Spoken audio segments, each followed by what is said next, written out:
안녕하세요. 책으로 승부입니다. 세계 역사 이야기 근대편으로 함께 살펴보겠습니다. 이번 시간에는 영국의 청교도 혁명과 흑사병, 화재에 대해서 살펴볼게요. 인도에서 영국 사람들이 무역항을 만들고 있었을 때 영국은 혼란 속에 있었어요. 왜냐하면 영국의 국왕이면서 스코틀랜드의 국왕이었던 제임스 1세가 죽고요. 그의 아들이었던 찰스 1세가 왕이 된 거예요. 그런데 왕이 되면서 영국 사람들이 무척 화가 나 있었어요. 프랑스 공주 앙리에타 마리아와 결혼을 했는데요. 앙리에타 마리아는 충실한 가톨릭 신자였어요. 그러다 보니까 영국에서 그 가톨릭 신앙을 전파하는 데 최선을 다하겠다라고 교황과 약속을 했어요. 대다수의 영국인들, 특히 청교도인들은요, 가톨릭 신앙을 증오하고 두려워했거든요. 그러다 보니까 그 앙리에타 마리아와의 관계도 무척 불편했죠. 찰스가 대관식 날 거룻배를 타고 템스강을 내려가서 대관식이 거행될 교회로 가기로 예정되어 있었어요. 마침 대관식 날이 되었는데요. 처음부터 모든 게 엉망이었어요. 왕과 왕비가 궁정에서 출발할 시간이 되었는데 앙리에타 마리아가 방에서 나오질 않는 거예요. 이 앙리에타 마리아는요, 프로테스탄트의 예배에는 절대로 참석할 수 없다라고 우겼어요. 그러다 보니까 찰스의 대신들이 강제로 데리고 가려고 하다 보니 앙리에타는요, 발버둥을 치면서 주먹으로 유리창을 모두 때려 부셨다고 합니다. 그래서 찰스 왕 혼자서 대관식장으로 들어갔는데 템스강 부두에 도착을 했는데 왕실 전용의 그 거룻배가 저절로 떠내려가서 암초를 들이받고 부서지는 바람에 찰스는요, 작은 나룻배를 타고 가야 했대요. 교회에 도착해서 그는 문턱에 발이 걸려서 넘어졌고 대관식 반지를 끼려고 하는 그 순간에 반지에 장식된 그 보석이 쑥 빠져서 어딘가로 사라졌다고 해요. 그리고 대관식 막바지에 이르러서는요, 대주교가 사람들에게 이렇게 외쳤어요. 신이여, 찰스 국왕을 보호하소서. 이렇게 외치고 사람들이 이것을 따라해야 되는데요. 대부분의 사람들은 그 말을 알아듣지 못해서 아무도 입을 열지 않았다고 해요. 침묵 속에서 대관식이 끝나면서 작은 지진이 일어나서 영국의 땅을 뒤흔들었다고 합니다. 아버지인 제임스 국왕처럼 찰스는요, 신이 자신을 왕의 자리에 앉혔기 때문에 백성들은 무조건 자신의 말에 복종해야 된다고 믿었어요. 그런데 의회는 어땠어요? 의회는 그렇게 생각하지 않았어요. 국민을 대표하는 의원들이 법을 만들어야 되고 국민이나 국왕이나 모두 그 법을 따라야 한다고 믿었어요. 그러다 보니까 대관식이 끝나면서부터 의회와 찰스 왕이 부딪힌 거예요. 그러다 보니까 찰스 왕은 격분을 해서 의회를 해산해버리고 11년 동안 자기 마음대로 나라를 통치했어요. 청교도 신앙을 박해하는 수많은 법을 선포했어요. 그러다 보니까 청교도들은요, 북아메리카 식민지로 떠나버렸어요. 그리고 찰스 왕은 11년 만에 다시 의회를 소집을 했어요. 그 이유는 뭐냐면 왕의 국왕이 돈이 다 떨어져 가고 있었기 때문에 돈을 달라고 요구하기 위해서였어요. 의회가 허락하지 않았겠죠. 그래서 찰스가 다시 의회를 해산하려고 했는데요. 이번엔 의원들이 흩어지지 않았어요. 그러면서 8년 동안이나 그 의회를 끌고 갔는데 그것을 바로 장기의회라고 해요. 의회는요, 국왕의 문제가 아니라 신을 섬기는 문제로 늘상 토론을 했어요. 찰스는 500명의 병사를 이끌고 의회로 쳐들어갔어요. 영국 군대로 영국의 국민들을 다스리려고 했다는 그 소식이 알려지자 영국 국민들은 어땠을까요? 분노했겠죠. 등을 돌렸겠죠. 그래서 찰스는요, 사방에서 반란이 일어났다는 그 사실을 알고서 그러니까 자신의 편들이 있는 그 북쪽 지방으로 도망을 쳤어요. 그러니까 런던은요, 청교도 의원들에 의해서 장악이 된 거예요. 내란의 시작이죠. 내란이 시작되었어요. 찰스를 지지하는 당은 기사당, 의회를 지지하는 당은 라운드헤즈당. 라운드헤즈는요, 둥근 머리인데 청교도들의 그 머리는요, 짧고 동그랗게 깎여 있었기 때문에 라운드헤즈라고 별명이 붙은 거예요. 그래서 국왕을 지지하는 기사당은 왕당파라고 부르고요. 의회를 지지했던 라운드헤즈는요, 의회파라고 불렀어요. 6년 동안이나 싸움을 계속했어요. 나라의 군대는요, 거의 찰스 쪽에 붙었어요. 그러다 보니까 의회파도 군대를 만들었어요. 이 군대에서는요, 최신식 무기를 사용하고 새롭게 훈련시킨 그런 군대를 양성을 한 거예요. 네. 그 내란에서 누가 이겼을까요? 찰스의 군대가 지고 의회의 군대가 이겼어요. 그러면서 찰스의 권세는 이제 끝이 났어요. 의회파는 국왕을 감옥에 쳐넣었어요. 그래서 의회의 승리를 확실히 자리매김했던 거죠. 감옥에서 찰스가 밖으로 보내달라고 계속 편지를 썼는데요. 결국에는요, 의회가 이렇게 생각을 한 거예요. 영국이 평화로운 나라가 되려면 찰스가 죽어서 없어져야 된다. 그래서 찰스 국왕을 국가 반란죄로 기소를 했고요. 곧 재판 날짜가 잡혔어요. 법정에서 찰스는요, 유죄를 선고받았어요. 그래서 런던시 한가운데에 급히 만들어 놓은 그 단두대로 끌려갔어요. 찰스는 목을 도끼 모탕에 걸쳤어요. 그러면서 이렇게 말을 했대요. 이제야 나는 썩은 왕관을 버리고 썩지 않을 왕관을 쓰게 되는구나. 라고 하면서 한 손을 들어서 회자수에게 신호를 보냈대요. 그러니까 회자수는 도끼를 내려칠 거죠. 천년 만에 영국은요, 처음으로 국왕이 없는 나라가 된 거예요. 이것을 우리는 청교도 혁명이라고 부릅니다.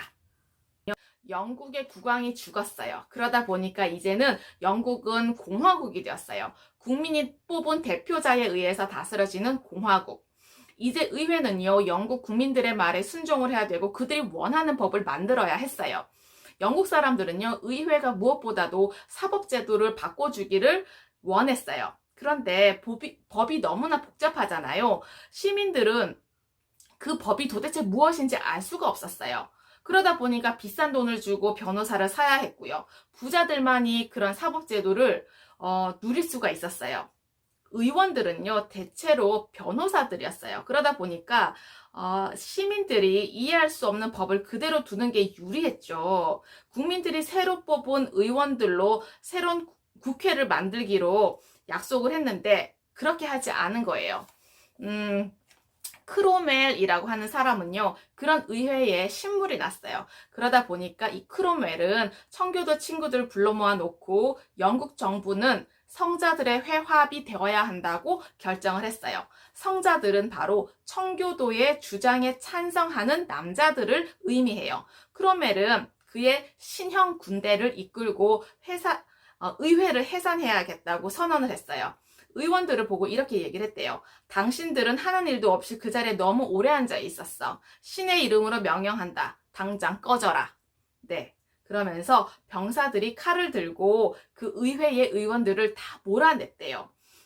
의회를 그렇게 무력으로 해산한 크로멜과 그의 장군들은요, 139명의 새로운 의회를 구성을 했어요. 그 중에는요, 청교도 교회의 목사 베얼본스라는 사람도 있었어요. 그러다 보니까 그 새롭게 만들어진 그 의회를 베얼본스 의회 또는 139명을 지명해서 뽑았다고 해서 지명의회라고 불렀어요. 크로멜은 영국을 공화국이라고 부르고 있었는데요. 그 영국은 국민이 아니라 크로멜 자신에 의해서 선발된 사람에 의해서 통치를 하고 있었던 거예요. 그리고 6개월 후에 법 하나를 통과를 시켰는데 이런 법이었어요. 의회는 이제 그 권한을 모두 크로멜 자신에게 넘겨라. 이런 내용이었죠. 그러니까 크로멜이 영국의 새로운 국왕 같은 존재가 되어버렸어요. 왕이라는 칭호를 쓰지는 못했지만 영국의 수호자 이런 의미로 불렸던 거예요. 크로멜은 의회를 해산할 그런 자격, 그런 권력을 쥐고 있었어요. 그러다 보니까 영국을 마음대로 지배할 수 있었던 거죠. 그런데 국민들한테 인기는 얻을 수가 없었어요. 왜냐하면 크로멜은요, 열렬한 청교도 신앙을 갖고 있었거든요. 그러다 보니까 카드 놀이를 하는 것은 신앙심이 없는 것이고, 연극 공연을 관람하는 것도 신앙심이 없는 것이고, 신을 위해서 오로지 찬송가만 불러야 한다. 이렇게 말을 하는 사람이었어요. 그러다 보니까 국민들한테 인기를 얻을 수가 없었죠. 호국경, 영국의 수호자가 된 지 4년째 되는 해에 애지중지하던 딸이 죽었어요. 그 슬픔 때문에 크로멜은요, 병이 깊어져서 숨을 거두게 되었어요. 크로멜의 아들인 리처드가 그 아버지의 호국경 칭호를 물려받았는데요. 영국 사람들은 한 사람의 개인이 그 나라를 다스린다는 것에 대해서 신물이 날 정도였어요. 그래서 찰스 1세의 아들에게 편지를 보내서 영국으로 돌아와 달라라고 요청을 했어요. 찰스 1세의 아들은 프랑스에 살고 있었어요. 바로 찰스 2세가 될 사람인데 고국으로 돌아오기를 기다리는 동안에도 그 의회는요, 국왕의 권력을 제한하기 위한 법률들을 만들고 있었어요. 그때부터 영국의 국왕들은 자신의 모든 행동에 대해서 의회로부터 추궁을 받을 때까지 반드시 대답을 해야 된다라는 법이 제정이 된 거죠.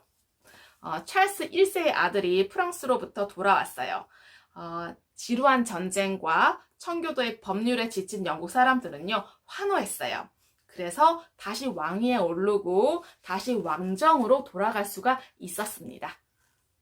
네, 찰스 2세가 왕이 되면서 귀족들은 음악회, 극장, 무도회에 갈 수가 있었어요.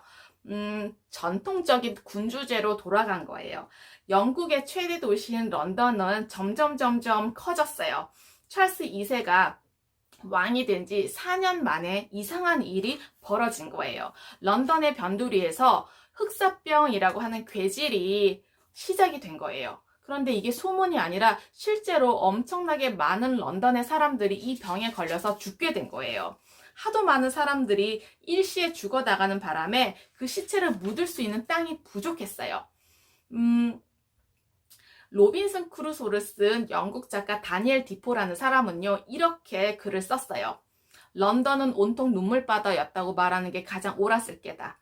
흑사병은 백약이 무효다. 네, 17세기 사람들은요, 이 흑사병이 쥐에게 붙어 사는 벼룩에 의해서 옮겨지는 병이라는 사실을 모르고 있었어요. 1년 동안 20만 명 이상의 사람이 죽었어요. 런던 사람 5명 중에 2명이 죽은 셈이에요.